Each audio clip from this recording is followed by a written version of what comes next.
So, hello everybody and welcome to Cooking with Mr. T. Yeah, I'm Mr. T.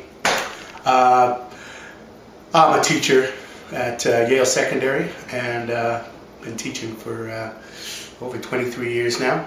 And a couple of friends, including Matt Thatcher, my son there in the United States, decided that it was time for me to cook some curry.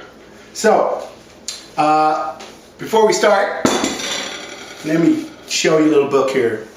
Okay? It's called Spices by Jill Norman. Anything you want to know about spices, this book will help you out. The recipe that I am taking for my basic curry is pretty much the one that's in here. It's a beautiful book. Beautiful photographs.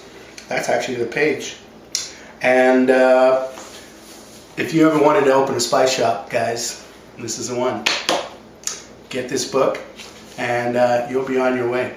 So hey, first curry coming up. I'm gonna teach you how to cook a wonderful curry called well, it's a fish curry.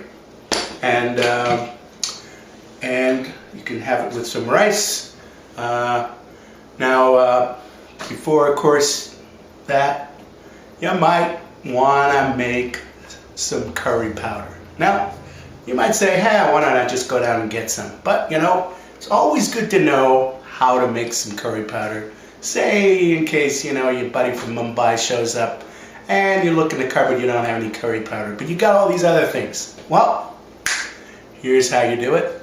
And Matt, pay attention, man. Pay close attention here, because Papa gonna show you how to make some curry. Here it goes.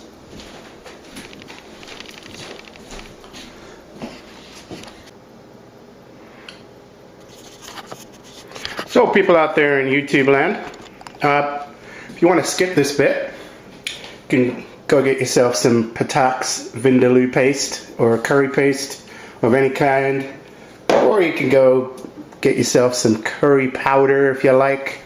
But for Matt, man, this is the kind of thing I used to do when you and the girls were little, and so I figured that's what you want.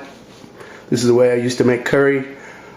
These days I get a little lazy, and I use a lot of curry powders, and there's a lot of good spice places around. But this is the way I used to do it.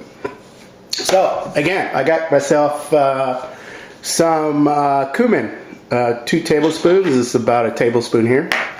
2 tablespoons of cumin. Those are cumin seeds. I got a tablespoon of black pepper right there. Or this is a mixture of black and white, but black pepper if you want. These are fenugreek seeds. You can get them, I'm sure, down at your local store or maybe your health food store. This here are coriander seeds or pods, and there's about 5 teaspoons there. There's a half a teaspoon of mustard seeds right there. Oops. And about a 1/4 teaspoon of cloves. Those are little cloves right over here. I got my ginger, about half teaspoon. Or you can also, I'll probably be adding some other ginger in, some fresh ginger in when I cut up my other ingredients. But for the powder itself, powdered ginger is good. Otherwise, you know, you don't have a powder and it's wet. Turmeric. This is turmeric. This is a great dye, so be really careful around your clothes.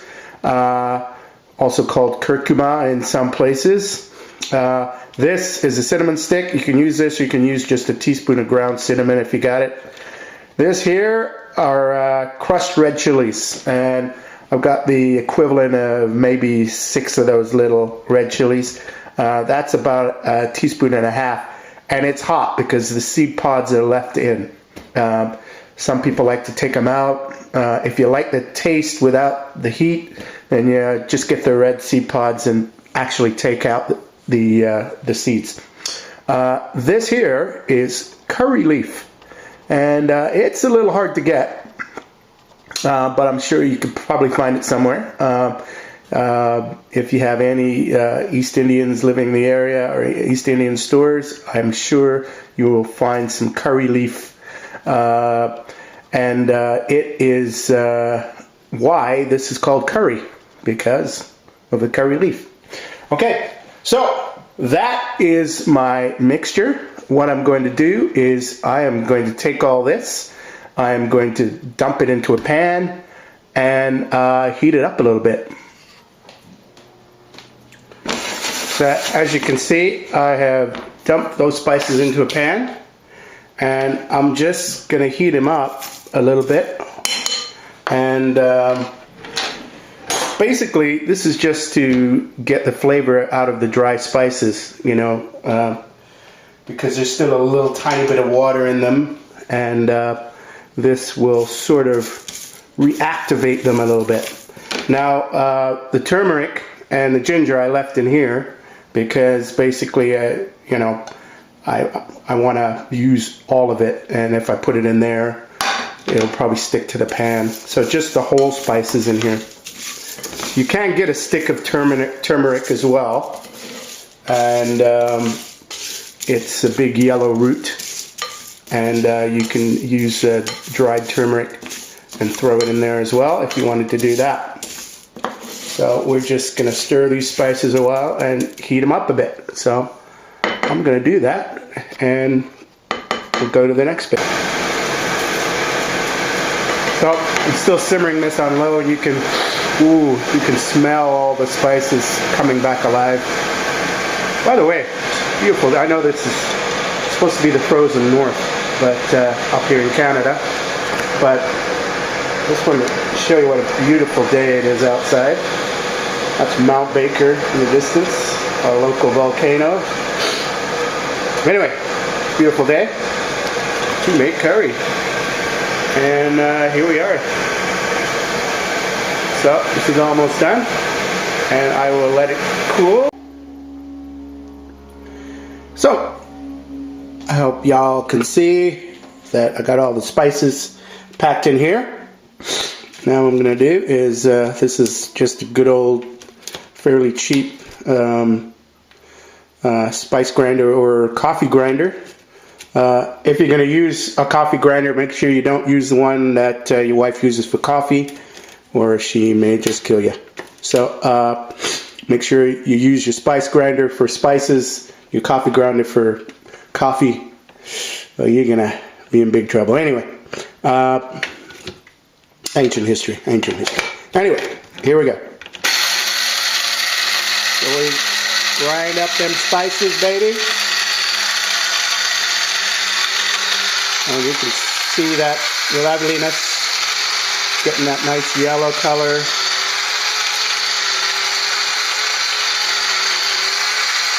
That, ladies and gentlemen, is your curry powder.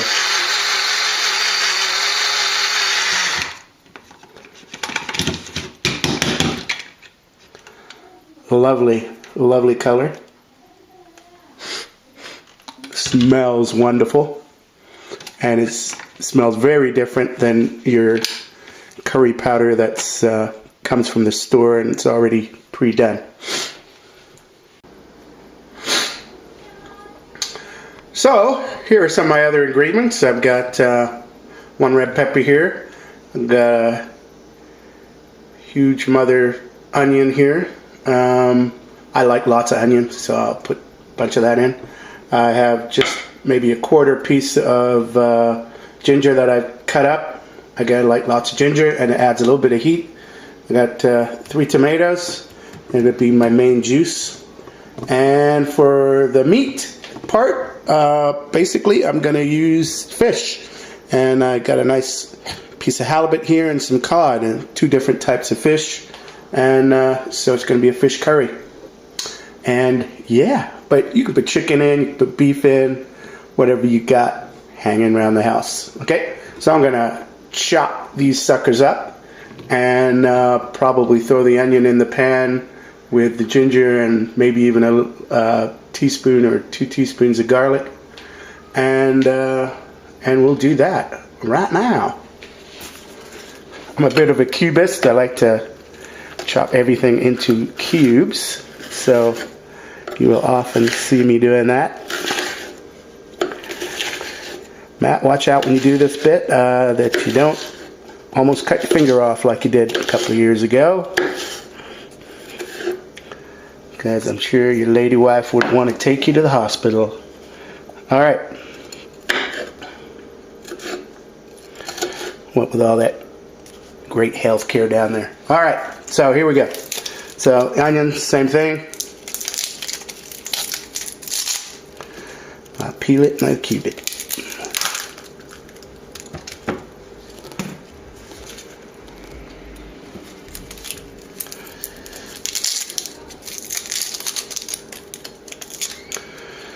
This is the watch paint dry. Maybe I'll speed this bit up.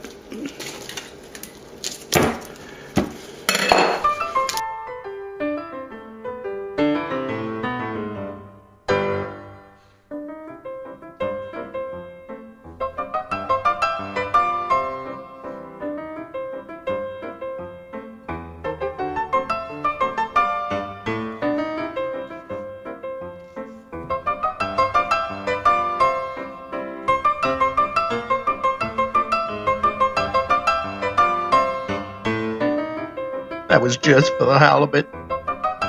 Get it? Alright, so I'm a bit of a cubist. So I got some 3 chopped up tomatoes here. I got my fish here, about 3 pieces of cod and 1 piece of halibut. And I have my ginger chopped up. And my onions chopped up. And everything's chopped up, baby. Alright. We ready to go? Ready to fry. So, first thing I'm going to do is I coat the bottom of the pan with some oil. Basically, just cover the bottom like that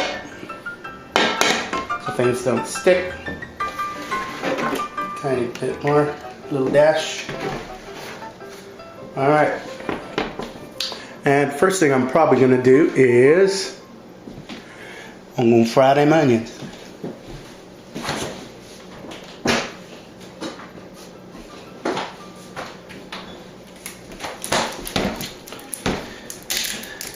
I do like a little garlic with mine, so I'm going to put a couple teaspoons of garlic in here.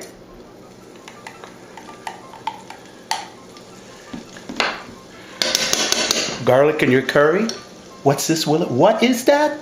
It's good is what it is.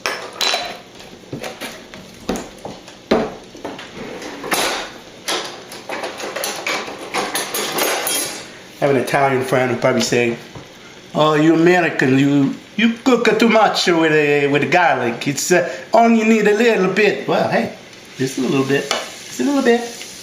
What we're gonna do is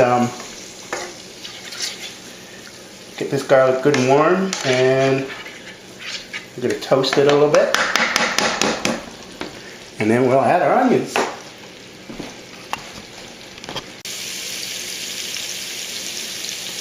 Okay, so I'm going to add a whole huge pile of onions right here. I'm going to let them get cooked a little bit.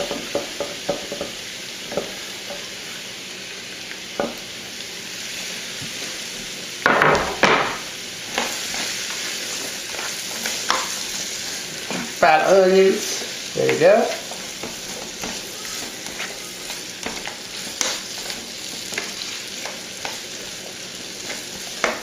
So the onions and garlic, just going to brown them up a little bit.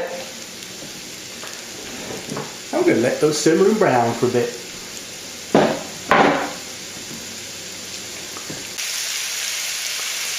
Okay, so onions getting nice and brown here.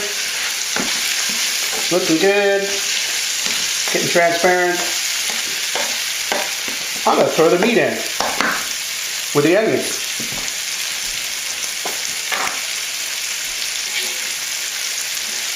So, here goes meat.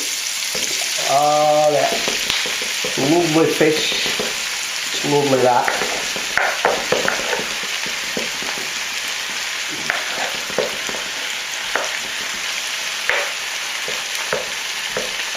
A tomato slid in there with it.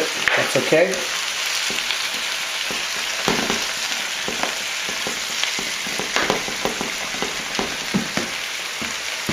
So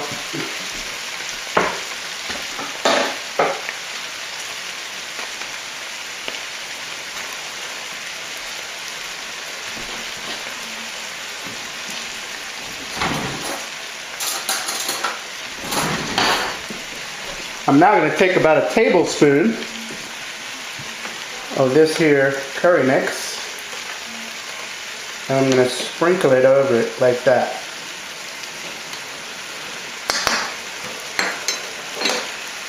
Just like so. And we're going to mix it up, let it cook.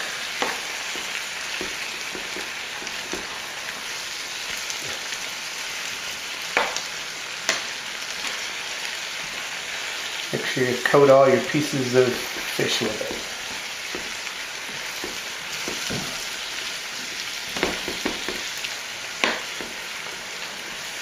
There you go.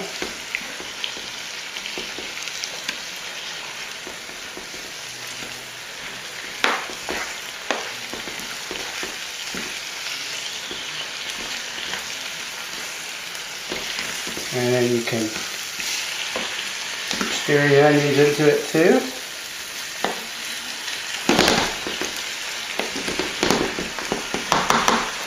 And then just let the whole thing fry until all the fish is white.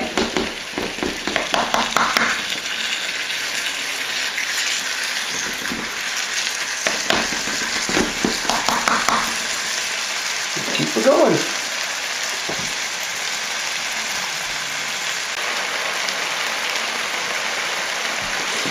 I wish you could see and smell how good this smells. Oh, so fresh. All right. So, fish cooking away in there. We're going to throw in some ginger. If it wasn't gingery enough, throw a little bit more in there.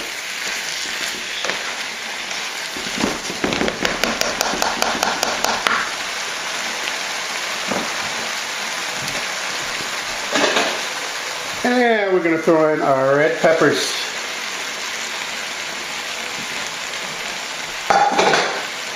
And we're going to throw in our tomatoes.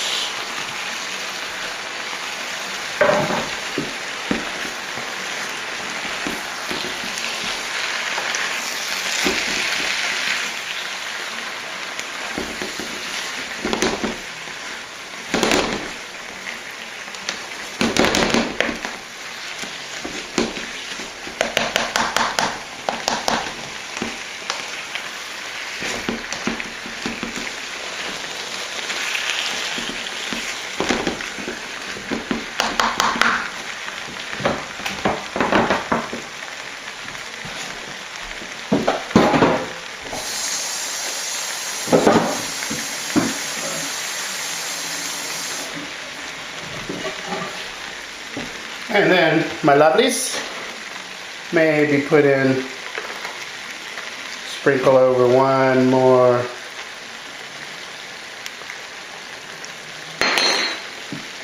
tablespoon of spice.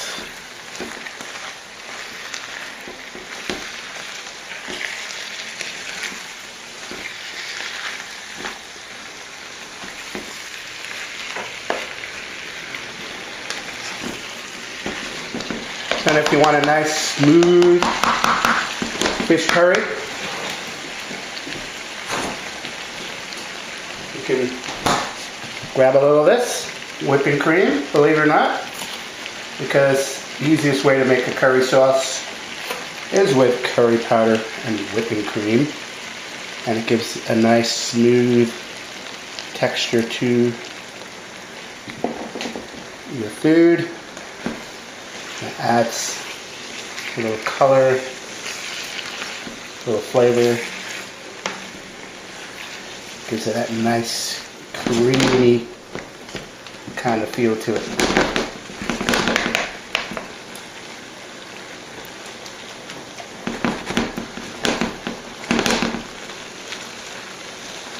And of course, like that I used fish meat. Some of the frozen fish is going to cook apart a little bit. So there'll be more like little pieces of fish everywhere. With chicken, it would stay together a lot better. Or you could use thicker pieces of fish.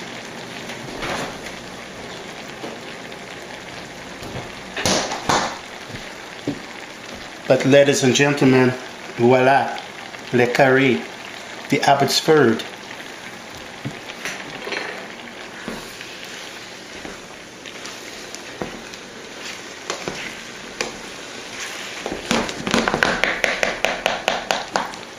Five-second roll. Now, other things you can do with this is add a tiny bit of sugar, and you'll get a nicer flavor to it. If you want it more tomatoey, forget the whipping cream, add some more tomatoes or tomato paste.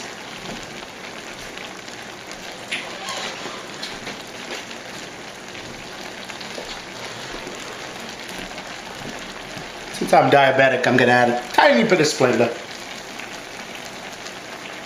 Just like that.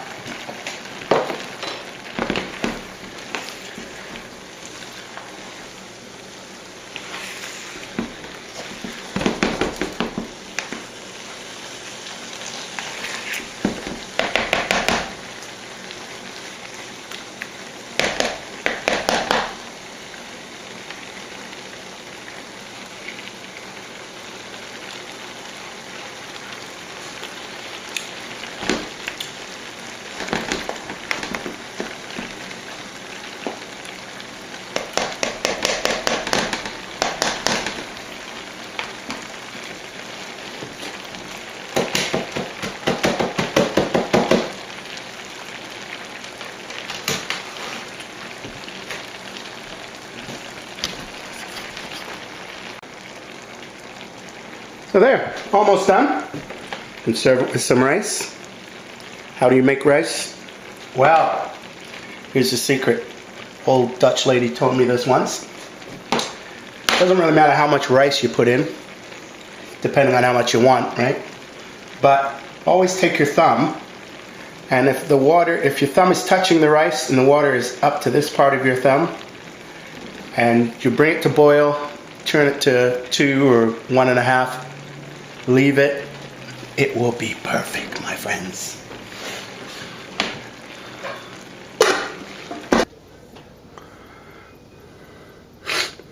So, that again, tip goes in the rice up to the edge of your thumbnail right there. This is all covered with water. Works every time. As this rice is. So, mes amis, creamy fish curry. I will be coming at you with some other curry, so don't you worry, Matt. If this wasn't the curry you were looking for, I'll get to it, man. I'll get to it. So, you may wonder, hey, thank you, my Northern Canadian friend, but can you actually eat it? You know, let's see you eat it. I'll eat it right now. See this? It's going in my mouth.